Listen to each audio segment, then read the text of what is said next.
एक दिन दक्ष प्रजापतियों का यज्ञ था। यज्ञ का प्रधान अध्यक्ष दक्ष को बनाया गया।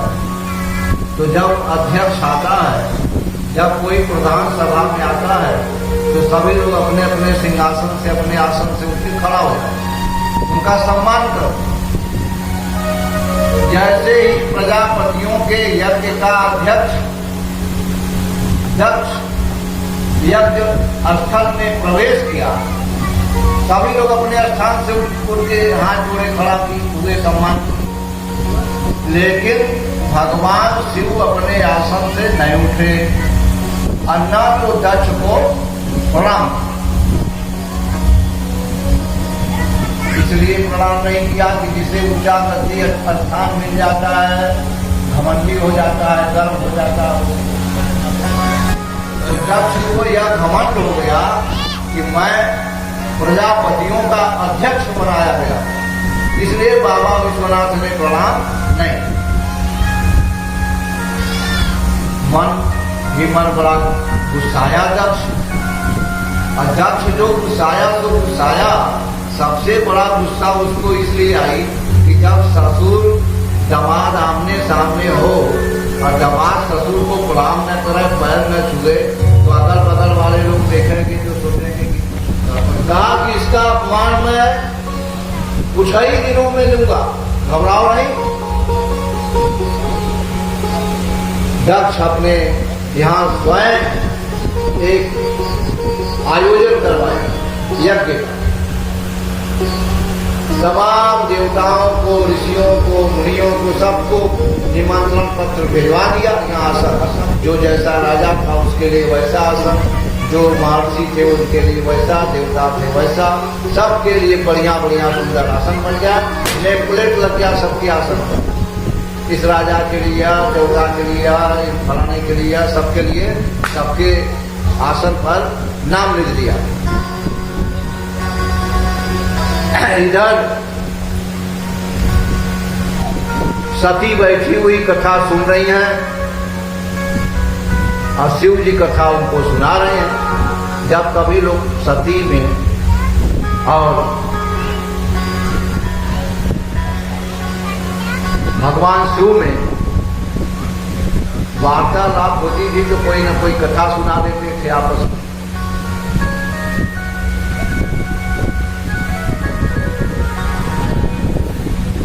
जैसे ही कथा सुनाना प्रारंभ किया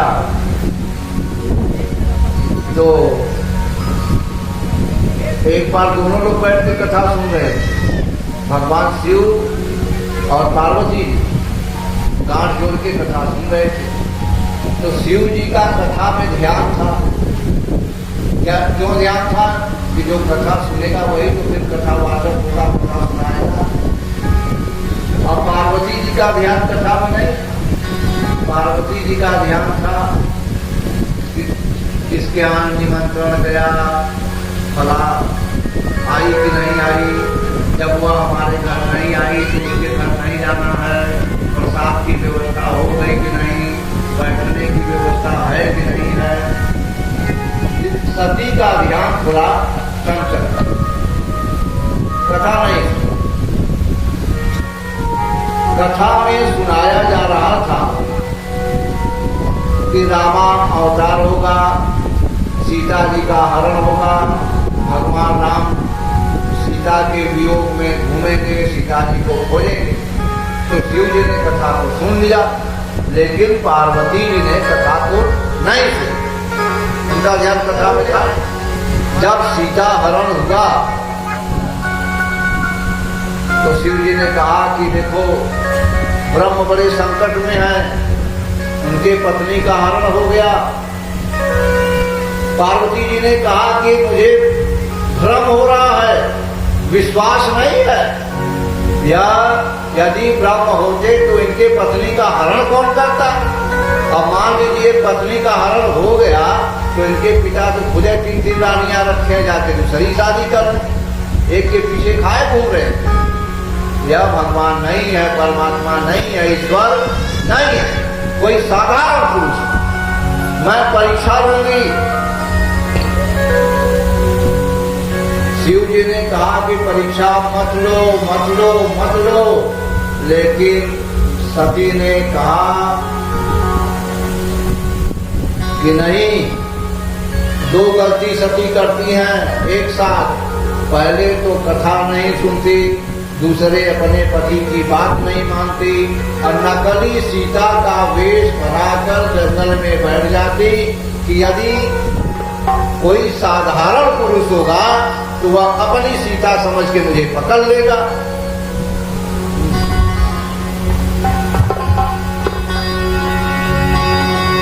भगवान राम जा रहे हैं सीता जी को खोजने और सती नकली सीता का रूप बनाए बैठी है।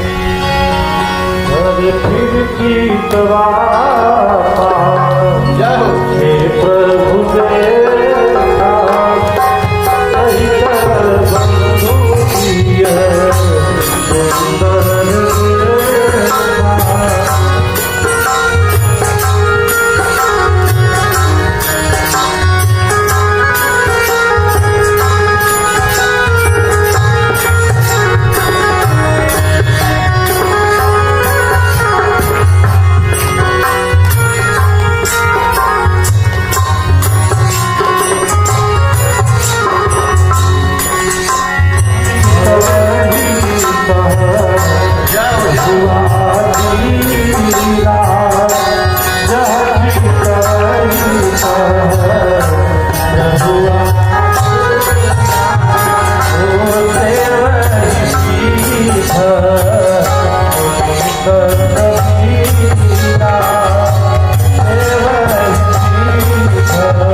देखिए वहां का कि जैसे ही नकली सीता के सामने प्रभु श्री राम जी पहुंचते हैं तो हाथ जोड़ लिए, अरे माता जी आप बहुरूपिया का रूप बदल के यहाँ वन में अकेली कैसी बैठी है? बाबा को कहाँ छोड़ दिया आपने? वन में अकेली घूम रही है, क्या विपत्ति आ गई आपके ऊपर?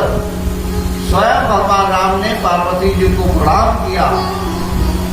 अब मृत्यु कहाँ है?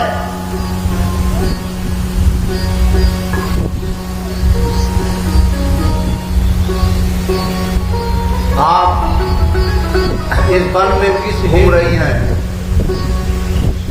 बाबा को कहाँ आपने अकेले छोड़ दिया?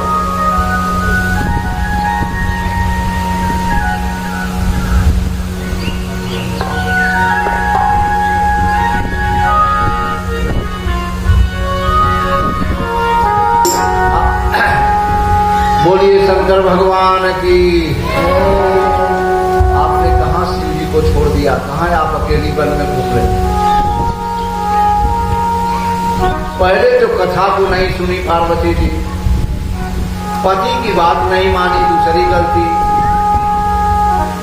अब वहां से शर्मिंदा होकर जब आती है पति के पास, भगवान शिव के पास, अब तीसरी गलती।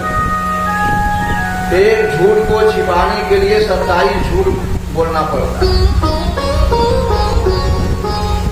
बाबा ने पूछा कि क्या हुआ, परीक्षा लिया, असली है कि नकली है? कछुन परीक्षा ली गोसाई, कछुन परीक्षा ली गोसाई, कछुन परीक्षा ली गोसाई, कछुन परीक्षा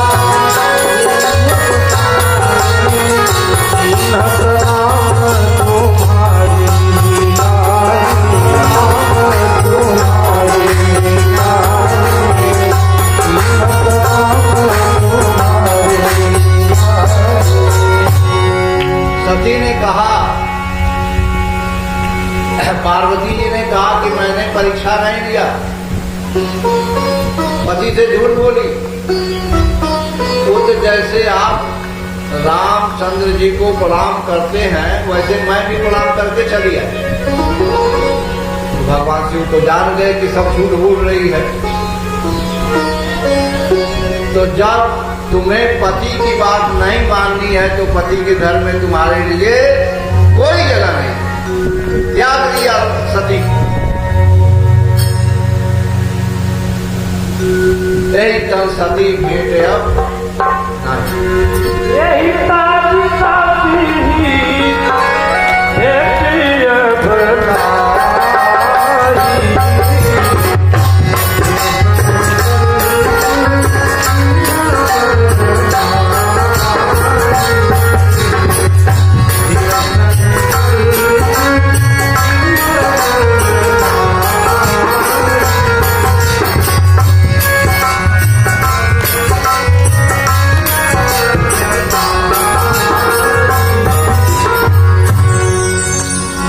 नाई। शिव संकल्प मस्त।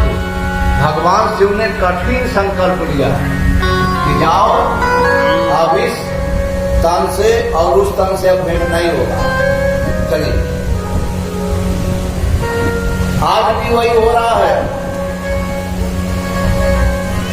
भगवान रुद्र कथा सुना रहे हैं। सती वो भ्रम हो जाता है। सती ने कहा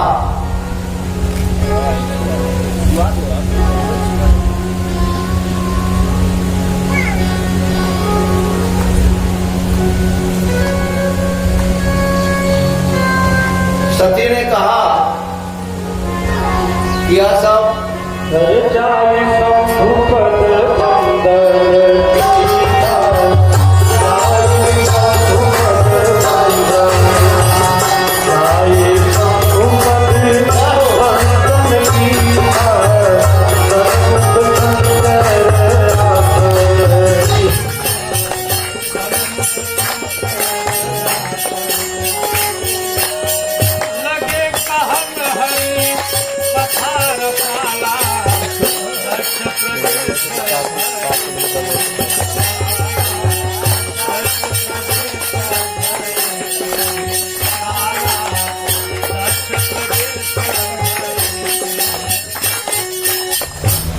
बोलिए बाबा विश्वनाथ की। तो प्रभु कौन सी कथा सुना रहे हैं और किस कथा को सुन रहे हैं? कथा रसाला। भगवान के कथा को रसाला कहा गया।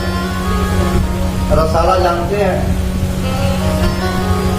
पपीता खाइए और पपीता खा करके अपने हाथ पर फूंक लीजिए, फिर पपीता को खाएंगे? खाएगा?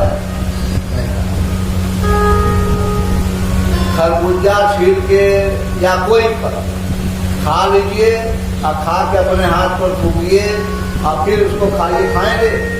नहीं। एक फल ऐसा होता है जो कि बार बार मुंह में जाता है, बार बार बाहर आता है, बार बार मुंह में जाता है, बार बार बाहर आता है। कोई नफरत नहीं है, कोई उससे विचार नहीं है, भेद नहीं है। जितने बार अंदर जाता है उतने मजा आता है खाना। फिर बाहर आता है, फिर देख के फिर मुंह में डालता है। कौन सा फल है? आम। तो रसाला माने आम होता है। भगवान की कथा शिव जी सुना रहे हैं। रसाला की उपमा दिए हैं कि यह रसाला है, आम। चाहे जितनी बार खाइए, जितनी बार बाहर निकालिए, जितनी बार आप खाएंगे उतना आनंद आएगा। लेकिन सती का ध्यान तो कथा में था नहीं। सती ने कहा कि यह ऊपर सब जहाज कहाँ जा रही है? तो शिव जी ने दबाया एक बार, रुको, कथा सुन रही हो कि जहाज गिन रही हो कि कहाँ जा रही है? कथा सुनो ध्यान से। लेकिन देवी का ध्यान कथा में फिर नहीं लगा। एक बार लगा रही हैं, फिर लगाया, फिर देखा ये सब विमान कहाँ जा रहा है? सती बिलोचे व्योम विमान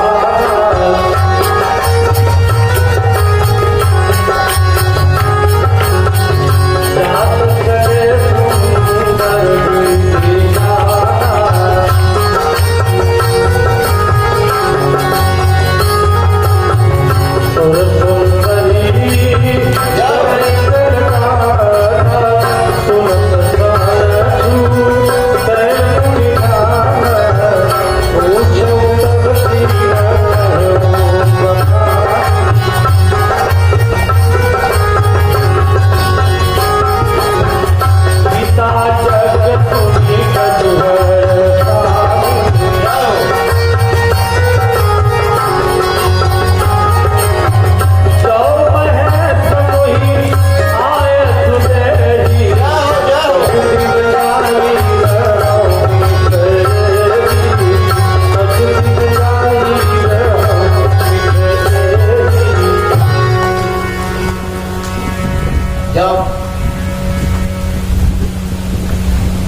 रुद्र ने देखा कि अब यह नहीं मानेगी, तो रुद्र ने कहा कि यह सारा विमान तुम्हारे पिता के घर जा रहा, तुम्हारे मायके सब जहां जा रही है। तो फिर सती ने पूछा कि क्यों, कुछ पड़ा है क्या? तो रुद्र भगवान ने कहा कि हाँ, तुम्हारे पिता के घर यज्ञ है। तो सती ने कहा कि मैं तो सुनी हूँ, आप कथा में सुनाए हैं कि यज्ञ में जब तक कोई बिटिया नहीं जाती, कोई बुआ नहीं जाती, बहन नहीं जाती, तब तक यज्ञ पूरा नहीं होता। तो मुझे क्यों नहीं बुलाया गया? भाई पहले मेरे नाम से निमंत्रण आएगा तब मैं लेकर के तुम्हें चलूंगा ना, तो मेरे नाम से तो कोई पत्र आया नहीं है। तो सती ने कहा कि आपके नाम से नहीं आया है तो क्या मैं जाऊंगी? रुद्र ने कहा कि बिना बुलाए मत जाओ। तो सती ने कहा कि गुरु के घर और अपने माता जी के घर बिना बुलाए भी जाया जाता। तो रुद्र ने कहा कि जब माँ बीमार रहती है तब बिना बुलाया जाया जाता है, तुम्हारी माँ बीमार नहीं है, अभी बड़ी चंगा। और जब विवाह हो, शादी हो, उत्सव हो, कथा हो, वार्ता हो, उसमें न बुलाया जाए तो बिना बुलाए नहीं जाए। भला मायके के लिए श्रीमती जी तैयार हो जाएं और आप रोक लेते? नहीं रोक सकते। जब आप मना कर देते हैं श्रीमती जी को कि नहीं आजकल वहां से बिगाड़ है, निमंत्रण नहीं आया, नहीं जाना है, तो एक लोकसभा में साड़ी निकालने जाती है तो 15 बार पटकती है हमारे गुस्सा कि अब तो जाने देंगे, अब तो जाने देंगे। कोई ना कोई झगड़ा खोलती है कि झगड़ा करके चलेंगे, नहीं राजी से चलेंगे। सास बहू में बातचीत नहीं है तो ससुर सास को बुलाने का, झगड़ा करने का बहू एक नया तरीका निकालती है, अपने लड़के को अनायासा पीटना शुरू करती है कि अब तो बुढ़वा बोलबे करेंगे, रोकेंगे। और जैसे बुढ़िया पहुंची, अब पोते का हाथ पकड़ी, तब तक झगड़ा शुरू, हमारा है कि तुम्हारा है रे, अपने के जाके मना, मैं अपने को मार रही हूँ। झगड़ा का नया तरीका है सास बहू। तो एक साड़ी 15 बार बक्सवा में सब रखती हैं, पटकती हैं, जोर जोर पीटती हैं, क्या वो झगड़ा। तब तक छोटा लड़का आगे पीछे साड़ी पकड़ के जाता है, मुँह चलो, उसी को पीटना शुरू कर। चलो अब तो गुस्सा के कह ही देगा कि अब जाओ, अच्छा जाओ जाओ जाओ। फिर भी रुद्र ने नहीं जाते आते, जानते कि जाने से अपमान हो। जदपि मित्र प्रभु गुरु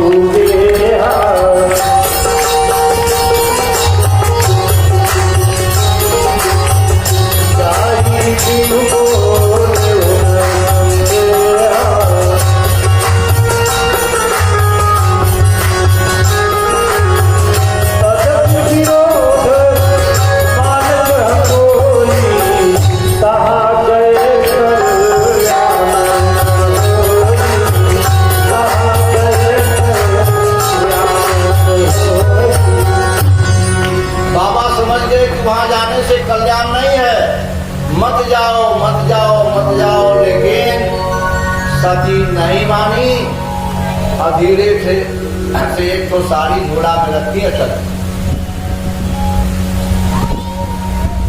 भगवान रुद्र समझ गए कि अब कुछ अनर्थ हो जाए, अपने गणों को साथ में लगा दिया कि अच्छा बेटा तुम लोग पीछे पीछे जाओ, डर जाओ, अब कुछ होगा तो जरा देख ले। जब सती मंडप में पहुंची वहां यज्ञ स्थान पर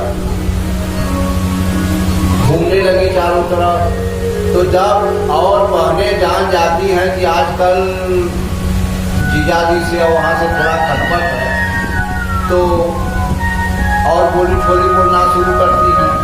सती से और बहनें पूछ रहे कि अरे जीजाजी क्यों नहीं आए, जीजाजी कहाँ चले गए, जीजाजी कहाँ चले गए, कि वो बता दे कि आजकल बिगाड़ है, झगड़ा चल रहा है, बाबू ही नहीं आए।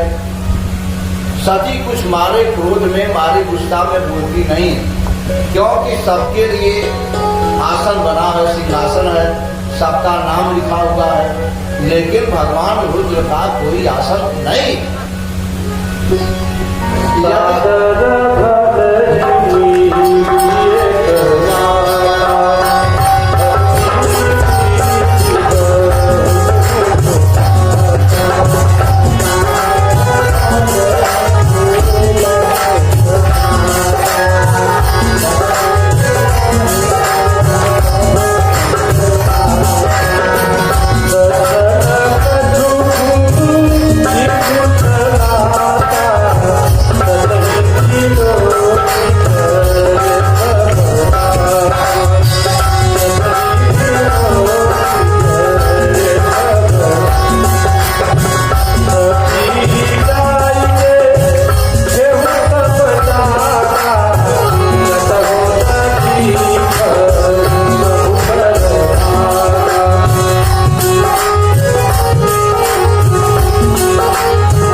यद्यपि माँ की ममता कुछ अलग होती है। पहले बिटिया को कुछ चाहिए तो पिताजी से कहती है कि पापा इतना पैसा चाहिए, किताब के लिए, कापी के लिए, सामान के लिए। पिताजी थोड़ा सा एवार्ड कर जाते हैं कि नहीं अभी तो मकान में काम लगा है, अभी पैसा नहीं है। तब बिटिया माँ से सोर्स लगाती है कि अब तो पिताजी मानेंगे, तब माँ से सोर्स लगाती है माता जी से, और माता जी की बात पिताजी माँ, क्योंकि माँ की ममता होती है, बिटिया अलग ममता होती है माँ।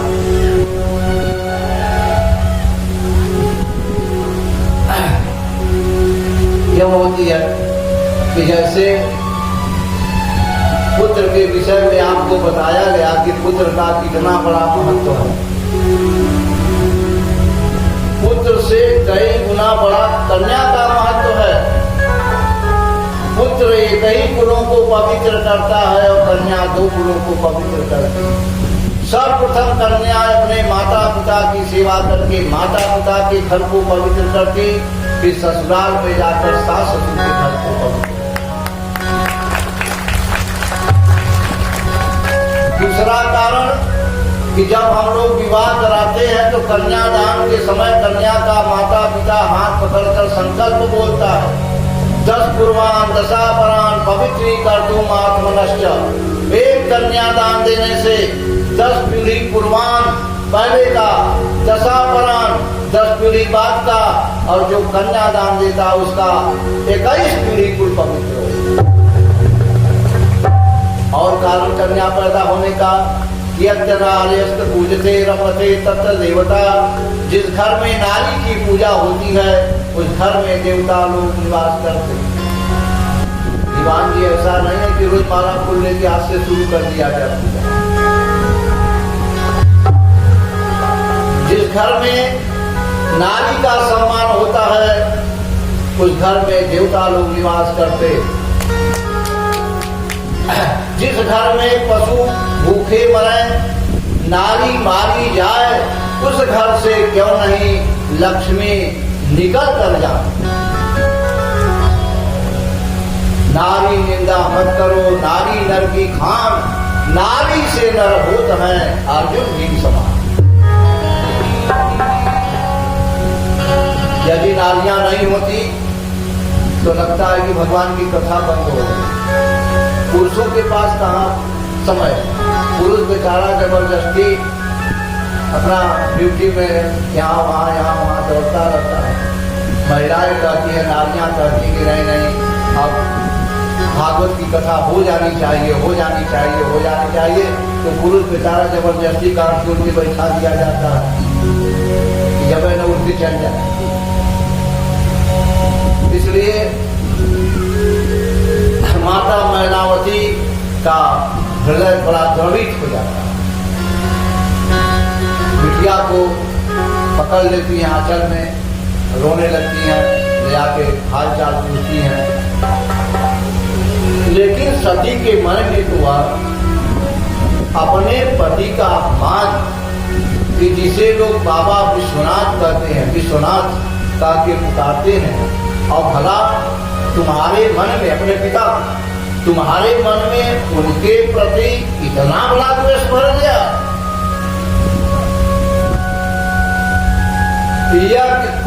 स्थल के मंडप के अग्नि कोण में सती बैठ जाती हैं और अपने प्राण को भगवान शिव के, रुद्र के चरणों में लगाया, पति के चरणों में लगाया और प्राण को छोड़ दिया। असकहि जोग अग्नि तनु जारा, असकहि जोग अग्नि तनु जारा, भयहु सकल मखहारा, असकहि जोग अग्नि तनु जारा, भयहु सकल मखहारा।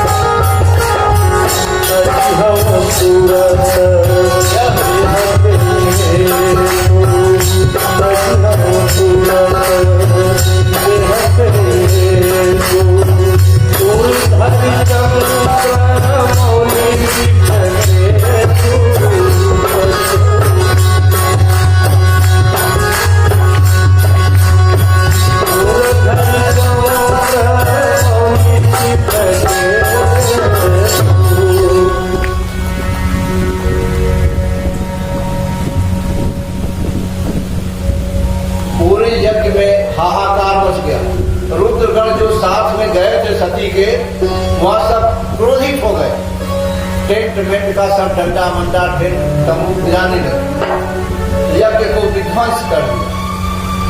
लेकिन यह लोग संख्या में कम थे और जिसके यहाँ आयोजन किया गया है वह पूरी व्यवस्था किया है, पूरी सिक्योरिटी की व्यवस्था है उसकी। तो दक्ष के कर थोड़ा ज्यादा पड़े, लड़ाई हुई, रुद्रगढ़ हार गए, बेचारे भाग के फिर आए। भगवान रुद्र से गणों ने कहा कि बड़ा अनर्थ हो गया, अनर्थ हो गया, हम लोग खाली हाथ आए हैं। यद्यपि रुद्र ने सारी बातों को समझ लिया, जान मैं पहले बोला था कि मत जाओ, अनर्थ हो जाए। मारे क्रोध में भगवान रुद्र ने अपने सिर के बाल को निकाला और जोर से जमीन पर पड़ा। एक बहुत विशालकाय महापुरुष वीरभद्र सामने खड़ा हो गया। कहिए पिताजी, कैसे आपने याद किया? क्या याद किया? तुरंत रुद्र ने कहा कि बेटा यद्यपि ध्वंस जाय कीना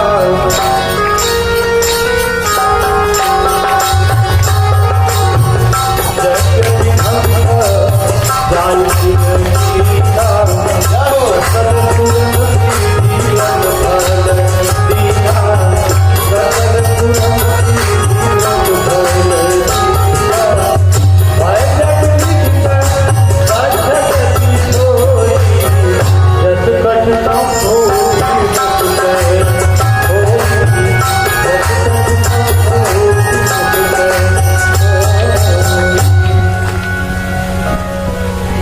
वह वीरभद्र रुद्रगणों को सांस में लिया, पहुंच गया यज्ञ मंडप, सारे यज्ञ को विध्वंस कर दिया और दक्ष का सिर काट दिया, मार डाला दक्ष। अब इधर भगवान रुद्र सती के शव को अपने कंधे पर लिए और पत्नी के वियोग में पूरे दुनिया में